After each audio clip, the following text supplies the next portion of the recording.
Good evening, my dear students, my dear followers, and my dear well-wishers. ఇవాళ ఎక్కడ చూసినా కూడా ఏఐ యొక్క ప్రభావం కనిపిస్తాం. ప్రతి చోట ఏఐ ప్రభావం. స్కూల్ పిల్లల కాడి నుంచి ఆఖరికి సాఫ్ట్వేర్ ఎంప్లాయీస్, లాయర్స్, తర్వాత ఆడిటర్స్ అందరూ కూడా ఏఐని వాడని వాళ్ళు అంటూ లేరు. మంచిదే, చాలా సంతోషం. ఎందుకంటే టెక్నాలజీ డెవలప్మెంట్ అయిన తర్వాత టెక్నాలజీని వాడుకోవడం అనేది, మరి టెక్నాలజీని ఎందుకు డెవలప్ చేసినది వాడుకోవడం కోసమే కదా.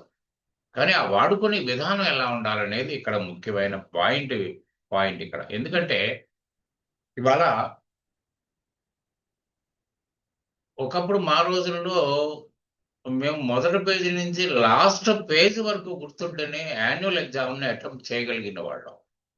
ఇవాళ ఏ పేజీ అక్కర్లేదు. ఏ మహానుభావుడు కనిపెట్టాడు కానీ సెమిస్టర్ విధానం వాళ్ళకి పూలదండలు వేసి సన్మానం చేయాల్సిన అవసరం ఉంది అంతేనా. ఎందుకంటే ఈ 4 చాప్టర్స్ చదివితే ఒకటి అయిపోతుంది. తర్వాత ఈ 4 ఎగ్జామినేషన్ అయిపోయిన తర్వాత ఈ 4 చాప్టర్స్ తీసుకెళ్ళి డస్ట్బిన్లో వేయండి. ఎందుకంటే గుర్తుపెట్టుకోగల. ఎందుకంటే మనది ఇప్పుడు ప్రతిదానికి ఇవాళ కంప్యూటర్కి లిమిటెడ్ స్టోరేజ్ కెపాసిటీ ఉంది, కానీ మన మైండ్కి అన్లిమిటెడ్ స్టోరేజ్ కెపాసిటీ. కానీ ఇవాళ మన కంప్యూటర్ యుగంలో ఉండబట్టి ఈ అన్లిమిటెడ్ అనే పదాన్ని మనం తీసేసాం. కాబట్టి ఏంటంటే ఏమాత్రం ఎక్కువ తక్కువ నేర్చుకున్నా మనం బుర్ర పేలిపోయి అర్ధాంతరంగా పోతామేమో లోకం నుంచి అని భయం ఏంటో తెలియదు. మొత్తానికి ఈ సెమిస్టర్ విధానం పెట్టి సేవలు నాశనం చేసి వదిలిపెట్టారు. ఈవెన్ ఇవాళ టీచర్సే కాదు, ఎందుకంటే వాళ్ళు ఏం చెప్తున్నారు వాళ్ళకి అర్థం కాదు. ఆ స్టేజ్లో ఉన్నారు. ఇవాళ ఎక్కాల పుస్తకాలు చదివి దాన్ని గుర్తుపెట్టుకోవాల్సిన అవసరం ఉండేది. అది బట్టి పట్టాల్సిన అవసరం ఉండేది. ఎక్కడ అడుగుతారో తెలియదు. ఆఖరికి గోడ కుర్చీలు వేయించేవారు. చాలా అవస్థలు పడ్డాం మేము చదువుకోవడం కోసం. కానీ ఇవాళ క్యాల్కులేటర్ ఎప్పుడైతే ప్రవేశపెట్టబడిందో ఆ రోజు నుంచి ఎక్కాల పుస్తకాలు ఎక్కడున్నాయో కూడా ఎవరికి తెలియదు నారా. అయితే మరి సరే, బాగానే ఉంది. సరే, ఇప్పుడు calculator is made by you, 100% మీరే తయారు చేసిన వస్తువు. దాన్ని మీరు ఉపయోగించుకోవడం అనేది మీ తెలివైన తనం. కానీ క్యాల్కులేటర్ వచ్చిన తర్వాత ఏమైంది, ఆసానిగా ఇలా కొడితే ఈ ఫింగర్ ఇక్కడ తీసి అక్కడ పెడితే అయిపోద్ది కదా అని ఆలోచనకు వచ్చేసిన వాళ్ళు మహానుభావులు ఏం చేశారంటే, ఇప్పుడు 2 రోజులు 4 చాలా సింపుల్, ఎవరికి మడిచి వాడికి తెలుసు. చాలా సింపుల్ క్యాల్కులేషన్. మీతో మాట్లాడుతున్నావు, లేకపోతే ఏదో కాయాల్లో ఉండో 2 ఇంటూ పక్కన 3 ఉంటుంది కాబట్టి 3 కొడితే 6 వస్తుంది. అరే 6 ఎట్లా వస్తుంది, 4 కదా రావాల్సింది అనే ఆలోచన కూడా లేకుండా 6నే ప్లేస్ చేస్తున్న సందర్భాలు చాలా ఉన్నాయి. దీన్ని బట్టి అర్థం అవుతుంది ఏంటి, మనం దానికి బానిసయ్యాం. ఇవాళ క్యాల్కులేటర్ అయినా ఏదైనా టెక్నాలజీ ఈజ్ యువర్ అసిస్టెంట్, అది గుర్తుపెట్టుకోండి. మీ అసిస్టెంట్గా వాడుకుంటే మీకు సరైన రిజల్ట్ వస్తుంది. అసిస్టెంట్ ఎలా పనిచేస్తాడు, మీరు ఏం చెప్తే అది పాటిస్తాడు బ్లైండ్గానే. కానీ మీరు బ్లైండ్ అయిపోయి దాని మీదనే కంప్లీట్ భుజం అని పడుకుంటున్నారు అక్కడ శుభ్రంగా హాయిగా. టైం కలిసి వస్తుందన్న టైం యొక్క విలువని ఎవరో క్యాల్కులేట్ చేయడం మానేశారు. అయిపోయింది అక్కడ. ఇలా తర్వాత కంప్యూటర్స్ వచ్చినాయి. తర్వాత కంప్యూటర్ అకౌంటింగ్ ప్యాకేజెస్ వచ్చినాయి. అకౌంటింగ్ ప్యాకేజెస్ రాకముందు ఏం జరిగింది, ఒక అకౌంటింగ్ సైకిల్ ఉండేది. దాని ద్వారా ఒక 7-8 process, journals, ledgers, balancing, trial balance, adjusted trial balance, trading profit and loss account, balance sheet, ఇన్ని చేస్తే తప్ప ఫైనల్ స్టేజ్కి వెళ్ళేవాళ్ళు కాదు. ఏ రోజున మేనేజ్మెంట్ రిపోర్టింగ్ అడిగినా కూడా టైం తీసుకోవడమే జరిగేది. కానీ ఇలా కంప్యూటర్ అకౌంటింగ్ వచ్చిన తర్వాత కంప్లీట్ జర్నల్ ప్రాసెస్, అంటే ఒకటే ఒక జర్నల్ ప్రాసెస్ చేస్తే the rest of the things are taken care by the system అని అది ఇచ్చేస్తుంది. అన్ని రకాల calculations with or without percentage, horizontal, vertical, ఒక రకంగా కాదు. ఏమండి ఏ ప్రతిదానికి ఏ గురించి ప్రస్తావిస్తున్నారు. అసలు ఏ నిన్న పుట్టిందా మొన్న పుట్టిందా, ఎప్పుడో పుట్టింది. దానికి ఉదాహరణ ఒకటే. మీ ఫింగర్స్ టచ్ని అర్థం చేసుకుని మీ క్యాల్కులేటర్ మీకు రిజల్ట్ ఇస్తుందంటే అది ఏ కాదా. అలాగే యూట్యూబ్ మీరు ఓపెన్ చేస్తే మీకు నచ్చిన వ్యవహారాన్ని అది ఇస్తుంది, ఆయనకు నచ్చింది ఆయన, అది ఏ కాదా. మరి ఇవాళ కొత్తగా ఏంటి, ఏ వస్తే ఉద్యోగాలు పోతాయి, 100% పోతాయి. కానీ ఏ వస్తే ఉద్యోగాలు ఎంత పోతాయో అంత గొప్ప ఉద్యోగాలు మాత్రం ఏ ద్వారానే వస్తాయి, అది గుర్తుపెట్టుకోండి. ఎందుకంటే మీరు సోమరిపోతుతనాన్ని పెంచి పోషించుకుంటూ పోయి వెళ్ళి ఉద్యోగాలు పోవడం ఖాయం. 100% మీరు దేనికి పనికిరారు అసలు. కానీ దాన్ని అర్థం చేసుకుని ముందుకు వెళ్ళగలిగితే, దాన్ని ఉపయోగించుకోగలిగితే మీరు చాలా గొప్పవాళ్ళు అయిపోతారు. విన్నారా? కాబట్టి ఏంటంటే ఏఐని ఇట్ ఈస్ ఎ టూల్ అనుకోండి. మీ మైండ్ని అది అది తీసుకుని యజమాని ఏం చెప్తే దాన్ని అనుసరించేస్తాం. యజమాని అంటే మీరే కదా, is the operator, is the boss of the system. కాబట్టి అది ఇచ్చేస్తుంది. దాన్ని అర్థం చేసుకోగలిగితే చాలా గొప్ప అద్భుతాలు వస్తున్నాయి. ఎందుకంటే ఈ మధ్య నేను మొదటి నుంచి కూడా అందరిలా కాకుండా సుమారు 15 సంవత్సరాలుగా నేను బేసిక్స్ని బాగా బలపడేటట్టుగా విద్యార్థికి బోధించి నేను ఒక ట్రైనర్గా మిగిలిపోయాను. కానీ అందరూ అలా లేరు. ఎందుకంటే కమర్షియల్ అనేది, డబ్బు సంపాదన అనేది ఎప్పుడైతే ముందు మనల్ని డామినేట్ చేసిందో అవసరం లేదు. ఎందుకంటే దాన్ని బట్టి విద్యార్థికి కూడా అవసరం లేదు. అవసరమా ఇదంతా నేర్చుకోవడం అని అంటున్నారు. ఏ ఉంది కదా అనే మాట మా ముందే అంటున్నారు.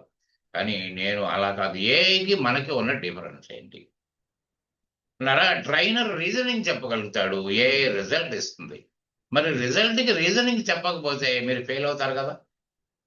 గుర్తుపెట్టుకోండి, గురువు లేని విద్య ఎట్లా ఉంటుంది, ఇది కూడా అంతే. కాకపోతే క్విక్ రిజల్ట్స్ వస్తాయి. క్విక్ రిజల్ట్స్ వస్తారు బాగా. మీ మిస్టేక్ ఏంటో మీకు తెలియకుండా ముందుకు వెళ్ళారనుకోండి, మీరు పప్పులో కాలేస్తారు. ఇప్పుడు ఎందుకంటే గూగుల్ మ్యాప్ను అనుసరించి మీరు చాలా వీడియోలు చూసాము, ఎక్కడో సముద్రంలోకి వెళ్ళిపోయిన వ్యవహారం. అంటే అన్ని సందర్భాల్లో కరెక్ట్గా మీకు రిజల్ట్ ఇస్తుందనే గ్యారంటీ ఇక్కడ కనబడట్లేదు. కాబట్టి మనం తెలుసుకోవాల్సింది ఒకటంటే, నేను ఇప్పుడు ఏంటంటే ఇప్పుడు చాలా మంది నన్ను సూటు ప్రశ్న వేశారు, ఎందుకు నేర్చుకోవాలి సార్ మీ దగ్గర, ఇదంతా అవసరమా సార్, మనకి ఏం కావాలో కొట్టేస్తే ఆన్సర్ వచ్చేస్తున్నప్పుడు వేరే నీడ్ సార్ అన్నారు. నాకు కూడా కళ్ళు తిరిగిపోయినాయి. ఏంది ఇట్లా మాట్లాడుతున్నారు వీళ్ళు అంటే, మరి రిజల్ట్ ఇస్తుంది బాబు, రిజల్ట్లో తప్పు ఎందుకు సార్, ఎవరికి కావాలి సార్, ఇది ఆడిటర్లు వాడుతున్నారు, మేనేజ్మెంట్కి అసలు అవసరమే లేదు, మేనేజ్మెంట్కి అకౌంటెన్సీ అవసరాలే లేవు సార్, వాళ్ళకి ఆడిటర్ గారు ఉన్నప్పుడు ఇన్కమ్ ట్యాక్స్ జిఎస్టీ ఫైల్ చేస్తే there ends the matter sir, వాళ్ళకి అవసరం లేనప్పుడు అకౌంటెన్సీ గురించి అవసరం ఏంటి సార్, ఇదంతా నేర్చుకోవచ్చు ట్రాస్ సార్, రూపాయి ఖర్చు పెట్టకుండా ఒళ్ళు అలిసిపోకుండా ఏ ద్వారా మొత్తం చేసుకోవచ్చు అన్నారు. సరే, మరి నేను కనుమరుగైపోవాలా, నా ఆలోచనలన్నీ చంపుకోవాలనే ఆలోచనకు వచ్చి, సరే మరి ఏ ద్వారా మీతో ప్రాబ్లం చేయించి దాంట్లో ఏమైనా మిస్టేక్స్ ఉన్నాయో ట్రేస్ అవుట్ చేయమని చెప్పి, ఆ మిస్టేక్ ఎందుకు వచ్చిందో మీరు తెలుసుకోమని చెప్పి, తెలుసుకోకపోతే నేను విశ్లేషించి విశదపరిచి ఉన్నారా మిమ్మల్ని ఆ విధంగా తీసుకెళ్తే ఇటు 2 పర్పస్లు వస్తాయి. అటు ఏఐని అడ్వాన్స్డ్ టెక్నాలజీలో మనం ఉంటాం, అట్లనే మనం పూర్వీకులు ఇచ్చిన నాలెడ్జ్ని కూడా మనం కాపాడుకుంటూ వస్తాం. 2 అవసరమే. మన పూర్వీకులు ఇచ్చిన అసలు ఎలా తయారు చేశారండి, ఇవాళ అకౌంటెన్సీ ఎలా తయారు చేశారండి, ఎప్పుడో 1494లో లోకా ప్యాసియోలర్ గారు, ఆ మహానుభావుడు ఇచ్చిన భిక్ష ఇది. ఆయన తయారు చేసిన డెబిట్ క్రెడిట్ ట్రాన్సాక్షన్ జనరల్ అవి కాదండి. మరి వాటిని కాపాడుకోవాల్సిన అవసరం మనకు ఉంది. ఎందుకంటే అదే ఆధారం. ఇవాళ ఏ రిజల్ట్ ఇచ్చినా, టాలీ రిజల్ట్ ఇచ్చినా, అకౌంటింగ్ ప్యాకేజీల రిజల్ట్ ఇచ్చినా అదే, అంతకు మించి ఇంకేం లేదు. కొత్త ఇన్వెన్షన్స్ ఏమి లేవండి. ఆ ఇన్వెన్షన్స్ అంటే మనకి అన్ని పుట్టుకుంటూ వస్తున్నాయి. ఆ సత్యం తెలియక, ఆ మర్మం తెలియక ఇవాళ మనం ఎక్కడికో వెళ్ళిపోయే ప్రయత్నం చేస్తున్నాం. ఇది ఎప్పటికీ ఈ కొనసాగడం మంచిది కాదు. ఏఐని అనుసరించండి, ఏఐని ఆధారం చేసుకోండి, ఏఐ తోటే బ్రతకండి. కానీ దాన్ని మన కంట్రోల్లో పెట్టుకోండి. మన కంట్రోల్లో పెట్టుకొని మనకు తగిన ఆన్సర్లు పొందడానికి ప్రయత్నం చేస్తే మీరు success. You will become a perfect one. మిమ్మల్ని దాటి ఎవరు పోలేరు. మీరు చేయలేని పని అంటూ ఉండదండి. కానీ ఆ బేసిక్స్ నేర్చుకోవడానికి ఎంతో టైం పట్టదండి. నాకు తెలిసి అకౌంటెన్సీ మొత్తం ఎంటైర్ కోర్సు ఒక 4 ముక్కలు స్టడీ అండి. లైబిలిటీ, అసెట్, ఇంకా ఎక్స్పెండిచర్, ఇన్కమ్. లైబిలిటీ అసెట్ వల్ల ఒక బ్యాలెన్స్ షీట్ తయారవుతుంది. బ్యాలెన్స్ షీట్ వల్ల మీ ఫైనాన్షియల్ స్టేటస్ ఎప్పటికప్పుడు తెలిసిపోద్ది. రెండోది ఏంటి, ఎక్స్పెండిచర్, ఇన్కమ్. ఏది బిజినెస్ రిలేటెడ్ ఎక్స్పెండిచర్, ఏది బిజినెస్ రిలేటెడ్ ఇన్కమ్.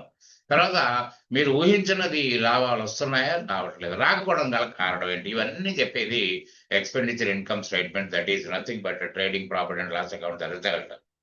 ఈ 4 ముక్కలు తప్ప ఇంకేమున్నాయండి? మీరు ఎక్కడ దాకా పోండి, సీఏ దాకా పోండి, పిహెచ్‌డి చేయండి, ఏది పోయినా ఒకటేనండి. ఈ 4 ముక్కలు ఏనాడైతే మీరు నెగ్లెక్ట్ చేశారో మీరు ఎక్కడికి వెళ్ళలేరండి. ఇవాళ ర్యాంక్ హోల్డర్స్ ఉన్నారు. నేను ఎంతోమందిని చూశానండి. సీఏ పాస్ అయిన వాళ్ళని చూశానండి. 4 జనరల్ ఎంట్రీస్ పాస్ చేయలేకపోతున్నారు. ఎంత దరిద్రమో చూడండి. అలా ఇంత ఘోరాతి ఘోరమైన పరిస్థితి మనకుంది. కాబట్టి ఏంటంటే ఏఐని అనుసరించండి. ఏఐని అసిస్టెంట్‌గా మాత్రమే వాడుకోండి. తర్వాత ఇయాల ప్రాక్టికల్ ప్రాబ్లమ్స్ అన్నీ మీరు స్వయంగా చేసి ప్రయత్నం చేయండి. బేసిక్స్‌ని గట్టిపరుచుకొని తర్వాత ఏఐని ఆధారం చేసుకోండి. ఏఐని వాడుకోండి. ఏఐ ఇచ్చిన రిజల్ట్ తోటి ఏఐని కూడా మీరు సంస్కరించొచ్చు. దానికి ఎక్కడి నుంచి వస్తుందండి? ఎలా వస్తుంది దానికి? అది కూడా కలెక్షనే కదా! డేటా కలెక్షనే కదా! ఎక్కడి నుంచి వస్తుందనుకుంటున్నారు మీరు? మరి ఆ డేటా కలెక్షన్‌నే మనం మార్పిడి చేద్దాం. అది గొప్పతనం కదా! ఇవాళ ఏఐ అని ఘనంగా చెప్పుకుంటున్న మనం దాన్ని మనం మార్చలేమండి. 100% మార్చేయొచ్చు. మరి ఆ ప్రయత్నం మనం చేసేద్దామండి. చేసేస్తే అవుట్ కదా! ఇంకేం కావాలండి? కాబట్టి ఆ ప్రయత్నం చేద్దాం. కాబట్టి ఏంటంటే మీలో ఎవరికి ఇంట్రెస్ట్ ఉన్నా నేను ఏఐని అనుసరించి ఏఐని వాడుకుంటూ నేను మీకు అకౌంటెన్సీని, జీఎస్టీని, ఇన్‌కమ్ టాక్స్‌ని బోధించడానికి సిద్ధంగా ఉన్నాను. మీకు ఎవరికి ఇంట్రెస్ట్ ఉన్నా నేను డిస్క్రిప్షన్‌లో కనిపిస్తున్న టెలిఫోన్ నంబర్‌కి కాంటాక్ట్ చేసి మాట్లాడండి. మీరు ఇవాళ నూతన శకంలో నూతనంగా నేర్చుకుని ఎక్కడికెళ్ళాలంటే అక్కడికి మీరు టార్గెట్‌ని రీచ్ అవ్వడం అనేది మీ గొప్పతనం. సో, ఈ ఈ విషయాల్లో మీకు ఇవాళ హ్మ్. మీరు వెనకబడ్డానికి కూడా కారణం గురించి ఆలోచించకండి. వెనకబడ్డానికి గురించి బాధపడకండి. ఖచ్చితంగా మీకు ఒక లైఫ్ వస్తుంది. ఆ లైఫ్‌లో మీరు సెటిల్ అయిపోతారండి. ఆ సెటిల్ అయిపోతే ఇంక అంతకన్నా కావాల్సింది ఏమీ ఉండదండి. విన్నారా? కాబట్టి దాన్ని దానికి చెప్పడం కోసమే నేను ఇంత ఇది చేస్తున్నాను. కాబట్టి మీరు ఏ సందేహం ఉన్నా లేకపోతే ఈ కోర్సు దీన్ని దీన్ని తోటి నేర్చుకోవాలంటే నన్ను సంప్రదించండి. Thank you very much. Good day.